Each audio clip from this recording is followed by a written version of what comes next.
Good evening friend, बहुत बहुत स्वागत है Ramanuj maths classes online channel पर। स्टूडेंट, बहुत सारे स्टूडेंट के मैसेज मिले थे कि सर कुछ क्वेश्चन डिस्कस करिए आरपीसी सेकंड ग्रेड मैथ्स और फर्स्ट ग्रेड मैथ्स के संदर्भ में।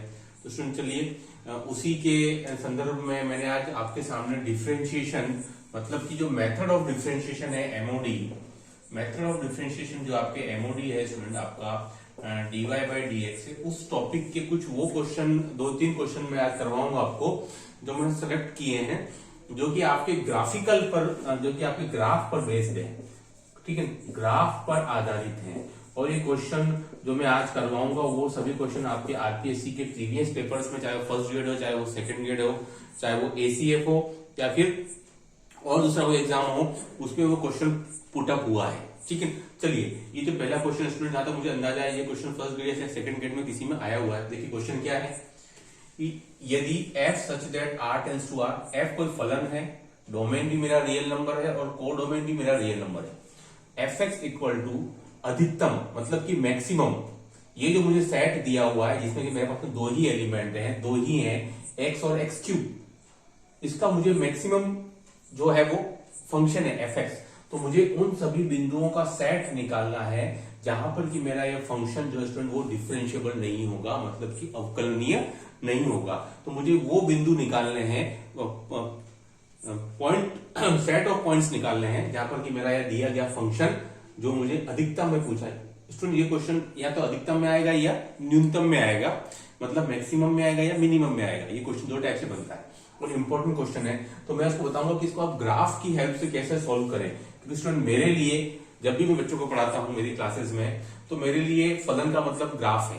अगर आपको ग्राफ बहुत अच्छे से खींचने आते हैं, फोटो अगर आप बना सकते हो, तो आपका बहुत ज्यादा काम आसान हो जाता है फंक्शन को लेकर के, अदरवाइज आपके लिए समस्याएं रहती हैं। चलिए अब इस क्वेश्चन को स्टूडेंट हम ग्राफ की हेल्प से कैसे सॉल्व करेंगे, ठीक है। सबसे पहले ये बोल रहा है कि फंक्शन अवकलनीय नहीं होगा, तो कुछ चीजें तो आपको ध्यान में होनी चाहिए। तो फंक्शन अवकलनीय नहीं होगा इसका मतलब कब नहीं होगा, कि जब मैं किसी भी फंक्शन का ग्राफ बनाता हूं, इसकी बात नहीं कर रहा हूं मैंने, अगर fx equal to mod x type का ले लिया तो मुझे यहाँ एक शार्प पॉइंट मिला है x इक्वल टू 0, तो मुझे जब भी उस फंक्शन का ग्राफ ड्रॉ करने पर अगर मुझे किसी भी पॉइंट के ऊपर शार्प एज मिल रही है, चौंच जैसा बन रहा है, तो उस पॉइंट के ऊपर फंक्शन डिफरेंशिएबल नहीं होगा। क्यों नहीं होगा? क्योंकि मैं इस पॉइंट के ऊपर एक यूनिक टेंजेंट टाइप की ड्रॉ नहीं कर सकता हूं, मैं यहाँ दो टेंजेंट बना सकता हूँ, ठीक है।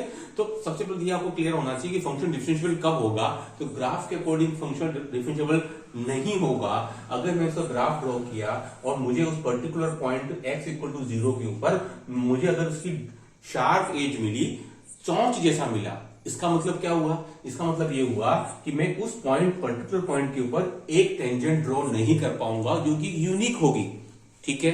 तो इसको बेस बना करके और इस क्वेश्चन को आप सॉल्व करेंगे। देखिए सबसे पहले मैं इसका आपके सामने ये कर्व ड्रॉ कर देता हूं। fx इक्वल टू एक्स है, इसका मतलब ये क्या हो गया, एक आपका आइडेंटिटी फंक्शन है, तत्समक फलन है, जिसकी जो लाइन जो होती है वो ओरिजिन से पास थ्रू होती है, ठीक है। नाउ ये जो y equal to x cube type का फंक्शन है स्टूडेंट, इसकी अगर हम कर्व ड्रॉ करें y equal to x cube का, तो आपको पता है इसका कर्व कुछ इस टाइप से बनता है, ये इसका कर्व रहता है, ठीक है। इसका मतलब अगर मैं इंटरसेक्शन पॉइंट ढूंढूंगा तो आपका ये वाला तो आपका ओरिजिन 0 0 है, ये वाला जो पॉइंट है स्टूडेंट वो आपका 1 1 है, ठीक है, ये वाला, और ये वाला पॉइंट है स्टूडेंट वो आपका कितना है, -1 -1। तो आपने तीनों पॉइंट ढूंढ लिए जहां पर कि ये दोनों कर्व एक दूसरे को क्या कर रहे हैं, इंटरसेक्ट कर रहे हैं। अब आप ध्यान से देखिएगा, ऑब्जर्व करिए बहुत ध्यान से, ठीक है। अब देखिए मैंने कहा था इस क्वेश्चन में दो चीजें हैं, या तो मैक्सिमम आएगा या स्टूडेंट मिनिमम आएगा, ठीक है। तो चूंकि इस क्वेश्चन में मुझे मैक्सिमम दिया गया है, तो मैं इसके अंदर यहां से स्टार्ट करूंगा, ऊपर से मुझे दो कर्व दिख रहे हैं, मैं कहां से चलूंगा, ध्यान से देखिएगा, यहां से यहां तक चलूंगा, यहां से यहां तक चलूंगा, और फिर यहां से मैं यहां तक चलूंगा। मतलब मेरे पास 3 इंटरवल बनेंगे इस क्वेश्चन को सॉल्व करने के लिए। फिर बता रहा हूं, यहां से यहां तक, बिगिनिंग मेरी यहां पर है, यहां से यहां तक, यहां से यहां तक, और यहां से मैं चलूंगा यहां तक। 3 इंटरवल में इसको मैं बांट रहा हूं, ठीक है। अब आपको ध्यान से देखने का, मुझे मैक्सिमम बोला गया है, अगर मैं यहां से देखूंगा तो मैं ये वाला ग्राफ पकड़ूंगा, ये वाला नहीं, नीचे वाला नहीं पकड़ूंगा, क्योंकि मैक्सिमम दिया होगा। अगर ये मिनिमम दिया होता क्वेश्चन में तो मैं इसको पकड़ता, इसको स्किप कर देता। ठीक है, इस बात को ध्यान रखना है आपको। ओके, हाँ, अब देखिएगा ध्यान से कि मैक्सिमम लिखा हो गया तो मैं शुरुआत कहां से करूंगा, यहां से करूंगा, यहां से। तो मैं स्टूडेंट में यहां से यहां तक आया, उसके बाद में फिर आप इन दो ग्राफ के बीच में कंपेरिजन है, फिर मैक्सिमम है तो मैं ऊपर वाला ग्राफ ये लूंगा। तो आप देख रहे हो स्टूडेंट कि आपको कैसा मिल रहा है, एक शार्प एज मिल रही है। शार्प एज कहां मिल रही है, इस पॉइंट पे मिल रही है। आप यहां से गए, बिल्कुल स्मूथली नीचे तो नहीं आ गए, यहां से आते ही आपको एक शार्प एज मिल गया, किस पॉइंट पर, 1,1 पर। तो मतलब एक ये पॉइंट मेरा जो है x इक्वल टू 1, ये मेरा क्या है, एक पॉइंट ऑफ, यहां पर फंक्शन अनडिफरेंशिएबल होगा, डिफरेंशिएबल नहीं होगा। बराबर समझ में आ रही बात जो मैंने कही है कि आप यहां से यहां तक आए और उसके बाद जैसे आपने इन दोनों में ऊपर वाला फिर ग्राफ पकड़ा, तो यहां पकड़ते ही ये शार्प टर्न हो गया। शार्प टर्न होते इसका मतलब फंक्शन इस पॉइंट x इक्वल टू 1 पर अवकलनीय नहीं होगा। तो सुन, ये मुझे एक पॉइंट मिला। बराबर, अब आप यहां तक पहुंच गए, यहां तक पहुंचने के बाद में फिर आप मैक्सिमम है तो आप ऊपर वाला पकड़ोगे, इन दोनों में आप क्या कहां तक आ जाओगे, इस पर आ जाओगे, ये ऊपर वाला पकड़ना है। फिर आपको शार्प टर्न मिला, यहां तक आने के बाद में आप सीधे स्ट्रेट नहीं चले गए, आपको यूं मिला है। मैं इसको अगर ड्रॉ करूं आपके सामने स्टूडेंट, तो ये कुछ इस टाइप से बन रहा है, यूं करते ही फिर ये यूं चला गया। तो मुझे यहां फिर एक शार्प टर्न मिला, तो शार्प टर्न मिला मतलब इसका मतलब क्या कह सकते हो आप कि x इक्वल टू 0 पर भी अवकलनीय नहीं है। आई होप कि आपको समझ में आ रहा होगा, जहां जहां भी शार्प टर्न मिल रहा है वहां वहां फंक्शन अवकलनीय नहीं है। ठीक है, अब मैं यहां तक आ गया, मुझे यही देखना ऊपर वाला, नीचे नहीं जाना है, मैक्सिमम है। ठीक है, मैं यहां तक पहुंच गया। अब आप देखिएगा इन दोनों की बात हो रही है, इन दोनों में से आप किस पे चलोगे, इस पे चलोगे, क्योंकि आपको यहां से आप आगे बढ़ोगे तो ये वाला ग्राफ ऊपर जा रहा है, ये ग्राफ नीचे जा रहा है, मैक्सिमम है। फिर हम ऊपर वाले पे आएंगे, मतलब फिर हम ऊपर वाले पे चले गए, फिर आपको शार्प टर्न मिला, यहां तक चले गए थे आप, फिर आप यूं चले गए, तो आपको 3 जगह शार्प टर्न मिल गया है, 1, 2 और 3। और ये वाला शार्प टर्न वाला पॉइंट कौन सा है, x इक्वल टू -1 वाला। समझ में आ गई बात आपको, जहां तक मुझे अंदाजा है। ऊपर से चले, ऊपर वाला ग्राफ क्यों पकड़ा हमने, क्योंकि मैक्सिमम लिखा हुआ था, ऊपर वाला पकड़ के यहां तक आ गए, यहां से मुझे शार्प टर्न मिल गया, स्मूथली नीचे की तरफ नहीं गया पैराबोला वाला, छोड़िए एक्स क्यूब वाला, मुड़ गया तो 1 पे मुड़ा।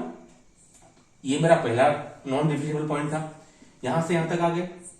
ठीक है, यहां से फिर एक शार्प टर्न मिला कि फिर मैक्सिमम के लिए आपको ऊपर वाला ग्राफ पकड़ना है। ठीक है, वो 0 पर आया, फिर अब यहां तक पहुंच गए। अब आगे क्या, आगे मेरे को फिर ये 2 मिल रहे ग्राफ, फिर आप ऊपर वाला फिर जाओगे, फिर मैक्सिमम है, ऊपर वाले के लिए आपको फिर ऐसा शार्प टर्न मिल रहा है, आप नीचे तो उतर के नहीं जा रहे। ठीक है, तो 3 पॉइंट ऑफ अनडिफरेंशियल ऐसे बिंदु मिले जहां पर ये फंक्शन अनडिफरेंशियल होगा, मतलब मेरा आंसर क्या आएगा, कर्ली ब्रैकेट में लिखा जाएगा। ये ध्यान रखना है आपको, स्पेशली कर्ली ब्रैकेट ही आपके पॉइंट आपके जो भी पॉइंट ऑफ सेट को रिप्रेजेंट करता है। तो -0 और 1 ये 3 पॉइंट मुझे ऐसे मिले हैं इसके अंदर जहां पर कि आपका फंक्शन जो है वो डिफरेंशिएबल नहीं होगा। ये 3 मुझे पॉइंट मिल गए, इसका आंसर क्या आएगा, -1, 0, 1। ठीक है, आई होप स्टूडेंट कि आपको क्वेश्चन समझ में आया। चलिए ऐसे ये क्वेश्चन और ले लेते हैं, बहुत ही इंपॉर्टेंट क्वेश्चन है स्टूडेंट, और मैं ऐसे क्वेश्चन को हमेशा जोड़ देता हूं कि आप ग्राफ से सॉल्यूशन निकालिए, बहुत आसानी से निकल जाएगा, कम समय लेगा आपका। ठीक है, चलिए नेक्स्ट क्वेश्चन अभी हम फटाफट लिख देते हैं, जिसमें कि आपको और भी कॉन्सेप्ट क्लियर हो जाएंगे दोनों ग्राफ के बाद में। ठीक है, देखिए अभी हमने क्वेश्चन लिखा स्टूडेंट मैक्सिमम वाला, अगर मैं यहाँ अगर मिनिमम ले लूं, है ना, न्यूनतम ले लेता हूं, न्यूनतम आई थिंक मैं इसको x,x² टाइप का ले लूं। ठीक है, मिनिमम, तो सेम क्वेश्चन रहेगा कि भी x,x² है, उन सभी बिंदुओं को निकालो जहां पर कि फंक्शन जो होता है वो डिफरेंशिएबल नहीं होता। ठीक है, तो सेम है। अब देखिए y इक्वल टू एक्स, तो आपको बताइए एक आइडेंटिकल फंक्शन होता है, तो इसमें स्ट्रेट लाइन खींच दिया आपने, और y इक्वल टू x², ये पता है कि आपको ये क्या है, ये आपके लिए पैराबोला है, y equal to x² type का। अब हमको यही वाला पार्ट लेना है। ठीक है, यहां तो दोनों के कोई इंटरसेक्शन हो नहीं रहा, बराबर। ये जो पॉइंट है ये तो क्या कहलाएगा आपका 0, 0, और सुन ये वाला पॉइंट आपके लिए क्या कहलाएगा 1,1। आप निकाल सकते हैं ना भाई, आप x इक्वल टू x² कर दीजिए, चेक कर लेंगे, कोई दिक्कत नहीं कि पॉइंट ऑफ इंटरसेक्शन को क्या मिल रहा है, 0 और 1। अब आ जाइए, कहानी वही है, सेम फोटो बन गया आपका। अब देखिए मिनिमम, तो मिनिमम पकड़ लीजिए, मिनिमम कौन सा है भाई, ये वाला है, स्टार्टिंग से करोगे, इसको तो छोड़ दीजिए आप, तो खत्म हो गया ना, मिनिमम है, यहां तक पहुंच गए। अब आप यहां से जाने के बाद फिर मिनिमम पकड़िए, ये वाला या ये वाला, नीचे वाला पकड़ना है आपको। ठीक है, तो आपको ये वाला चलेगा, तो आपको शार्प टर्न कहां मिला, शार्प टर्न आपको यहां मिला ना, यूं से आते ही आप यूं चले गए, शार्प टर्न आपको कहां मिल रहा है, एक्स इक्वल टू 1 पर शार्प टर्न मिला। शार्प टर्न मिला मतलब शार्प एज बन गई। इसका मतलब क्या बोल सकते हो, फलन इज नॉट डिफरेंशिएबल, फलन अवकलनीय नहीं है। बहुत ही आसान सा काम है, मैं बता रहा हूं, उसको ध्यान से देखते रहिएगा। अब आप यहां तक पहुंच गए, अभी भी ठीक है, यहां अभी खेल बाकी है। एक तो चला जा रहा है ऊपर, आपने ये वाला ग्राफ पकड़ा है, नीचे वाला ध्यान रखिएगा, एक ऊपर जा रहा है एक नीचे जा रहा है, मिनिमम लिखा हुआ है, नीचे पे आ जाएंगे आप। अब यहां से आने के बाद फिर आपको शार्प टर्न मिल रहा है, क्योंकि आपने नीचे जाना है। समझ आ रही है बात कि नहीं आई होगी? अगर मैं ऊपर की तरफ चला जाता तो मेरा स्मूथली चला जाता ना, मेरा शार्प टर्न तो मिल रहा था मेरे को, है ना। बट यहाँ मुझे शार्प टर्न मिल रहा है क्योंकि मैं यहां तक आया, फिर मुझे नीचे जाना पड़ रहा है। तो मेरा शार्प टर्न किधर आया, एक्स इक्वल टू 0 पर आया। इसका मतलब मेरा पॉइंट ऑफ जहां पर डिफरेंशिएबल नहीं वाला फंक्शन, वो कौन कौन से मिले हैं, 0 और 1 मिले हैं। तो ऐसे क्वेश्चन आपको और भी बहुत सारे मिल सकते हैं, बट मेरा ये रिक्वेस्ट है आपको, मैक्सिमम हो मिनिमम हो नहीं हो तब भी आप कोशिश कीजिए कि आप ऐसे क्वेश्चन के अंदर ग्राफ ड्रॉ करें और उसके बाद में आप क्वेश्चन सोल्व करें। क्योंकि मेरे लिए फंक्शन मतलब ग्राफ, कोई भी आपके सामने पहले आप ग्राफ पे जाइए, आपको किसी बुक में बहुत सारे ग्राफ मिल जाएंगे, पहले आप उनकी अच्छे से प्रैक्टिस कर लीजिए, अच्छे से। उसके बाद आप फंक्शन के डोमेन है, रेंज है, सारे जो भी आप odd function, even function, periodic function, उन सब पे आइए। इम्प्लिसिट फंक्शन, एक्सप्लिसिट फंक्शन सब बाद में रहने दीजिए। पहले आप 5, 7, 10 दिन तक केवल इसके ग्राफ बनाइए बहुत अच्छे से, आपको हर बुक में ये ग्राफ मिल जाएंगे, ठीक है। उसके बाद आप क्वेश्चन प्रैक्टिस पे आइए। वीडियो अच्छा लगा हो तो लाइक शेयर सब्सक्राइब। मेरी पूरी कोशिश रहेगी कि हम हर एक चैप्टर के इस टाइप से क्वेश्चन आपके सामने ला सकें, जो कि फर्स्ट ईयर सेकंड ईयर के लिए बहुत ज्यादा यूजफुल साबित होंगे। थैंक्स फॉर वॉचिंग, धन्यवाद।